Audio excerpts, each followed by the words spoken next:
नमस्कार प्यारे दर्शकों, मैं आपका ज्योतिष मित्र आदित्य द्विवेदी स्वागत करता हूं आपके अपने YouTube चैनल नक्षत्र तक में। आज हम ज्योतिष के एक नए रोचक विषय वस्तु के बारे में सीखेंगे। उसके पहले आपको बता दें, अगर आप अपनी कुंडली का परामर्श चाहते हैं, अपने प्रश्नों के उत्तर चाहते हैं, समस्याओं का समाधान चाहते हैं, खराब ग्रह दशाओं के उपाय जानना चाहते हैं, कुंडली मिलान करवाना चाहते हैं या किसी शुभ मुहूर्त के बारे में जानकारी लेना चाहते हैं, तो आप हमारे नंबर पर हमें कॉल कर सकते हैं या व्हाट्सएप मैसेज कर सकते हैं।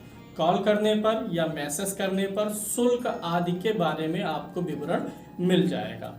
नीचे नंबर दिया जा रहा है, आप उस नंबर पर 7800771770 पर संपर्क कर सकते हैं। चलिए शुरू करते हैं और कुछ रोचक नया सीखते हैं।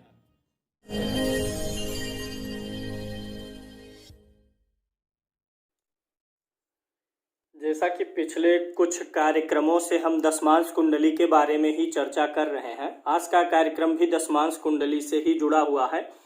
दशमांश कुंडली जो होती है वो कैरियर से जुड़ी हुई होती है। अभी एक दो वीडियो इस दशमांश कुंडली पर और हैं, क्योंकि जनरल चीज़ें तो लगभग सबको पता चल गया है। वर्ग कुंडलियों के बारे में ही विशेष जानकारी लेने का समय है अब, क्योंकि लग्न कुंडली का प्रिडिक्शन सबको आता, उसको उसके वर्ग कुंडली से मिलाना भी आना चाहिए।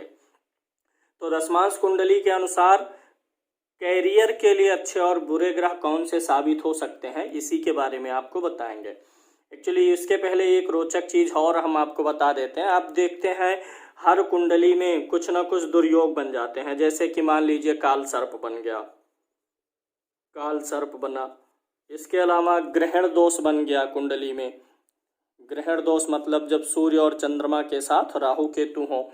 काल सर्प दोष जब सारे ग्रह जो है राहु केतु के बीच में हो जाएं। इसके अलावा अन्य दोष भी बनते हैं, चांडाल दोष आदि भी बनते हैं। ग्रहों का नीच दोष बनता है जब कोई ग्रह नीच राशि में होता है। अगर ये सारे दोष लग्न कुंडली में बनते हैं तो जीवन के हर पक्ष को प्रभावित करते हैं। कैरियर, आयु, स्वास्थ्य, धन, सुख समृद्धि सब में। लेकिन अगर ये दोष किसी वर्ग कुंडली में विशेष बन रहे हैं, जैसे मान लीजिए दशमांश कुंडली में काल सर्प बना लेकिन लग्न कुंडली में नहीं है काल सर्प, लग्न कुंडली में ना हो, दशमांश में हो, तो वह काल सर्प सिर्फ कैरियर यानी दशमांश कुंडली से जो विचार होता है उसी को प्रभावित करेगा। लेकिन अगर वही लग्न कुंडली में है तो पूरे ओवरऑल लाइफ को प्रभावित करेगा। अब मान लीजिए आपकी लग्न कुंडली में कोई ग्रहण दोष नहीं है, लेकिन दशमांश कुंडली में ग्रहण दोष है, तो यानी कैरियर के लिए वह दोनों ग्रह जो ग्रहण बना रहे हैं बुरे हो जाएंगे। काल सर्प बन गया दशमांश कुंडली में तो वो कैरियर के लिए खराब रहेगा। सप्तमांश कुंडली में मान लीजिए कोई दोष बन गया तो जो सप्तमांश कुंडली में दोष बनेगा वो संतान के लिए खराब रहेगा। यानी वर्ग कुंडलियों में बना हुआ दोष उस वर्ग से संबंधित विचारणीय विषय के लिए खराब होता है, जबकि लग्न कुंडली में जो दोष बना होता है वह ओवरऑल पूरी लाइफ पर ही बुरा प्रभाव डालता है। तो ये एक बात आपको समझ में आ गई होगी। हर कुंडली में, जैसे इस कुंडली में दशम भाव यही है, यहाँ का स्वामी सूर्य है, मंगल बैठा है, ये सूर्य मंगल किसी के नक्षत्र में होंगे। ऐसा नहीं है कि जो कोई भी एक भाव है उस भाव में बैठा हुआ ग्रह, उस भाव का स्वामी, भाव पर दृष्टि डालने वाला ग्रह ही उस भाव को फल नहीं देता है। हर एक ग्रह कुंडली का, चाहे जो भी ग्रह है, हर ग्रह हर चीज पर प्रभाव डालता है। हर ग्रह का प्रभाव हर चीज पर होता है और हर ग्रह का हर चीज पर प्रभाव होता है। इसीलिए खोडस वर्ग तालिका भी बनती है जन्म कुंडली में।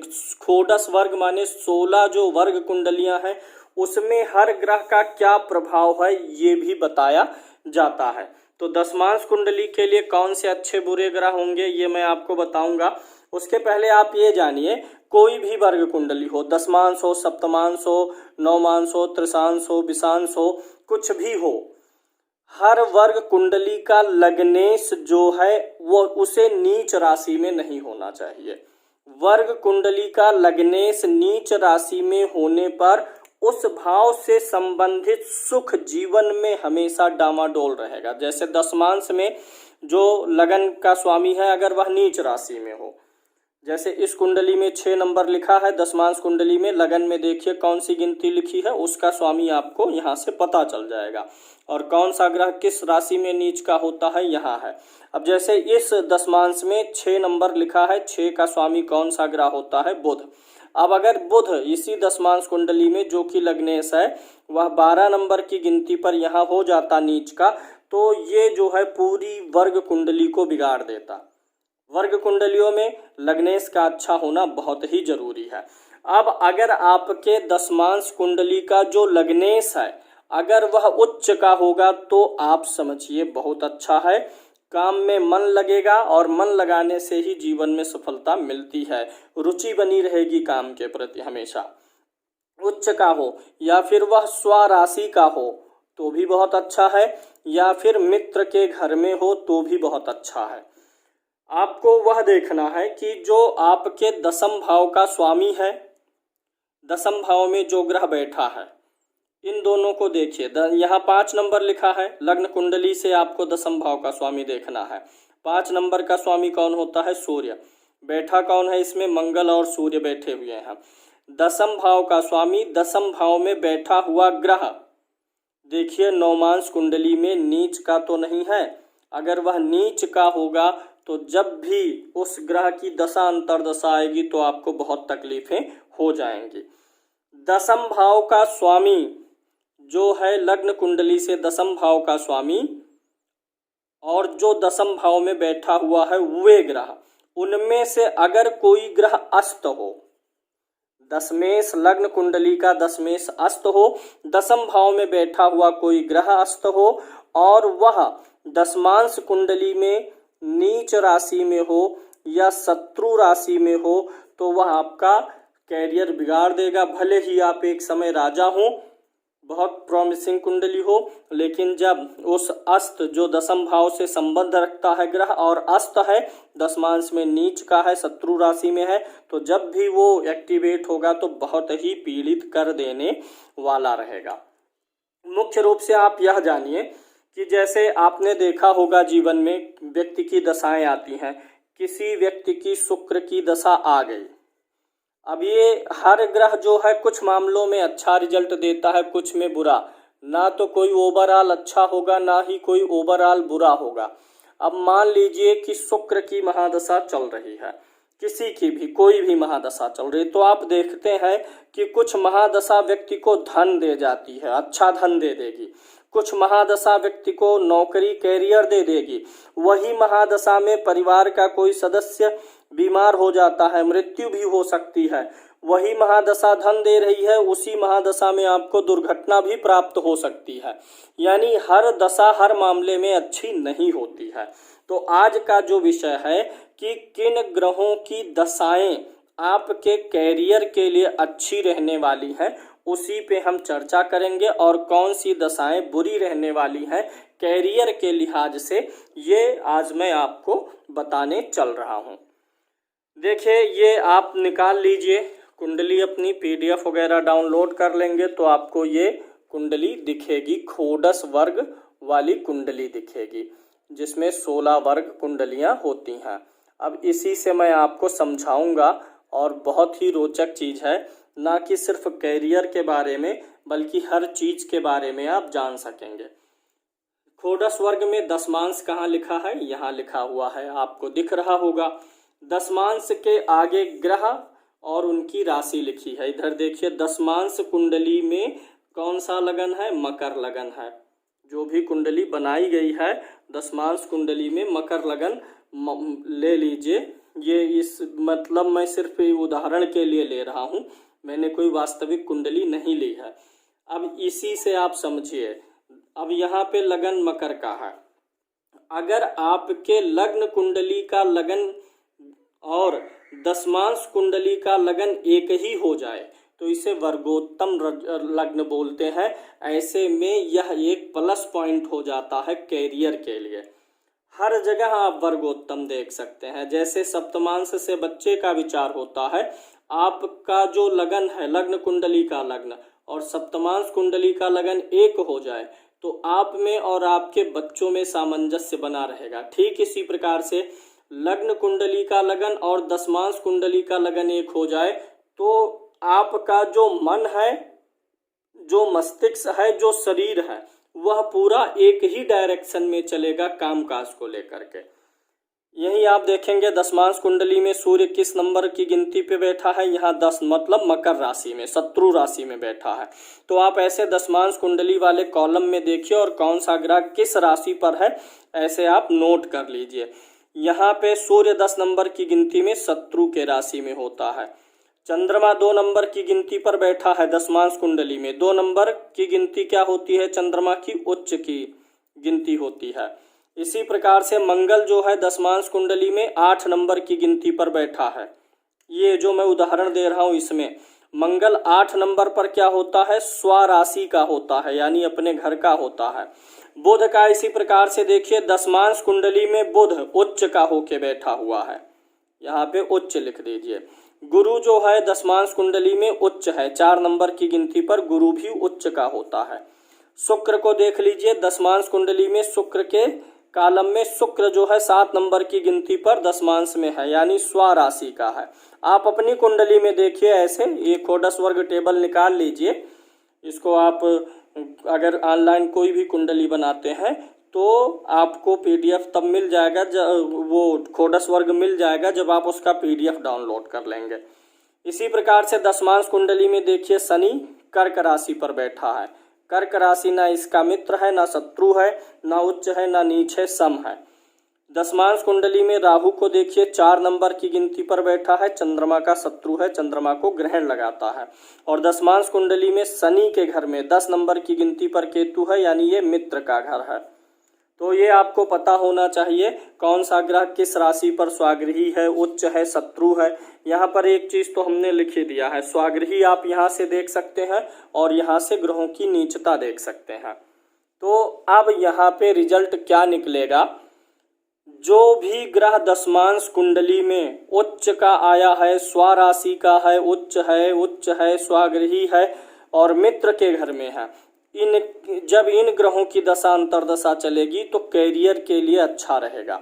अब यहाँ पे देखिए जो दशमांश कुंडली में सूर्य की दशा है, दशमांश में सूर्य शत्रु राशि में है, तो सूर्य की दशा में बहुत अच्छा कुछ नहीं होने वाला है। शत्रु की राशि में सूर्य बैठा है दशमांश कुंडली में, तो जब भी सूर्य की दशा चलेगी तो मन में भय उत्पन्न रहेगा कैरियर के प्रति। चंद्रमा उच्च राशि में है दशमांश में, चंद्रमा की दशा में बहुत अच्छी तरक्की होने वाली है। अब यहाँ पर आप देखेंगे तो अगर हम लग्न सहित देख लें तो यहाँ पे आपको 10 पॉइंट मिलते हैं, 1 2 3 4 5 6 7 8 9 10। अब अगर इन 10 कॉलम में से जितना अधिक से अधिक उच्च स्वराशि और मित्र ग्रह वाला मिलेगा, 50% से अधिक होना चाहिए। 10 है, 10 कॉलम है तो इसका 50% कितने कॉलम हो जाएगा? 5। अगर 5 जगहों पर उच्च स्वाग्रही मित्र ग्रही होगा तो ओवरऑल कैरियर बहुत अच्छा जाएगा। यहाँ पर 1 2 3 4 5 6 जगह पर अच्छा है, यानी लगभग पूरे लाइफ भर कैरियर इनका अच्छा चलने वाला है। एक दूसरा उदाहरण मैं लेके समझाता हूँ अब आपको, दशमांश के अलावा दूसरा उदाहरण। चलिए हम सप्तमांश कुंडली पर चल लेते हैं। सप्तमांश से किस चीज का विचार होता है? बच्चे का। तो आपके किस ग्रह की दशा बच्चों के लिए अच्छी रहेगी? एक तो लगन मिला लीजिए कि जो लगन आपका है लग्न कुंडली का, आपका लगन, और जो सप्तमांश का या किसी भी वर्ग कुंडली का जो लगन है वह कैसा लगन है, दोनों एक हो या दोनों की मित्रता हो तो अच्छा है। सूर्य यहाँ पर सप्तमांश कुंडली में 8 नंबर की गिनती पर बैठा है, यानी मित्र के घर में है। चंद्रमा 11 नंबर की गिनती पर है, यानी सम राशि में है, शत्रु ना मित्र। शनि जो है, शनि चंद्रमा के साथ कोई शत्रुता नहीं रखता, सम का भाव रखते हैं, तो सम हो गया। मंगल जो है सप्तमांश कुंडली में 7 नंबर शुक्र के घर में है, यानी शत्रु के घर में है। बुध जो है 3 नंबर के गिनती पर है, यानी अपने घर में है, स्वराशि पर है। गुरु 1 नंबर की गिनती पर है, मित्र के घर में है। शुक्र भी स्वराशि का है, शनि जो है मित्र के घर में है। और राहु जो है 9 नंबर यानी शत्रु राशि में है, गुरु के घर में। केतु 6 नंबर मित्र के घर में है। अब यहाँ पर जो ग्रह स्वराशि आया होगा, उच्च आया होगा, मित्र आया होगा, जब उस ग्रह की दशा अंतर्दशा चलेगी तो बच्चों की तरक्की होगी, और जो शत्रु है नीच राशि में है उनमें आपको परेशानी होगी। अब इसी दशमांश कुंडली में मान लीजिए कि ये जो मंगल है ये 8 नंबर के बजाय 4 नंबर पर लिखा है, तो इस 4 नंबर की गिनती पर मंगल क्या होता है, नीच का, यानी दशमांश कुंडली में मंगल नीच का है। तो मंगल की दशा अंतर्दशा में कैरियर से संबंधित प्रॉब्लम्स आएंगी। अभी इस विषय का और विस्तार हो सकता है। जैसे मंगल नीच का है दशमांश में, तो किस चीज से जुड़ा हुआ परेशानी आने वाला है, कैरियर से रिलेटेड आएगा क्योंकि दशमांश में, किस चीज से जुड़ी हुई परेशानी आएगी वो आपको पता चलेगा कि दशमांश कुंडली के किस भाव में बैठा है। दशमांश कुंडली के अलग अलग भावों से अलग अलग चीजों का विचार होता है, जिसके लिए अगला कार्यक्रम में अलग से वीडियो उस पर बनाऊंगा। आज का जो उद्देश्य था कि यह बताना कि अगर दशमांश कुंडली में कोई दुर्योग बना है तो वह दशमांश कुंडली यानी कैरियर के लिए वह दुर्योग खराब है। और दूसरा, दशम वर्ग दशमांश कुंडली में जो षोडश वर्ग है उसमें देख सकते हैं कि कौन सा ग्रह किस वर्ग में खराब है, नीच है, शत्रु राशि में है। अगर किसी वर्ग कुंडली में कोई राजयोग बनता है, जैसे यहाँ पे बुध उच्च का लगन में है तो ये भद्र नाम का राजयोग बन जाएगा, पंच महापुरुष में बनता है ना, और यहाँ पे भाग्य का स्वामी उच्च का है, शुक्र स्वागृह है, यानी इसमें कई राजयोग बने हुए हैं इस कुंडली में, अच्छे खासे ग्रह हैं। तो ये ग्रह ऐसा नहीं है कि व्यक्ति का पूरा जीवन सुधार देंगे। लग्न कुंडली के अच्छे योग हर मामले को जीवन में बेहतर बनाते हैं, लेकिन वर्ग कुंडली में अगर अच्छा योग बन रहा है, राजयोग बन रहा है, तो उसी वर्ग कुंडली से संबंधित चीजों को ही बढ़ाएंगे।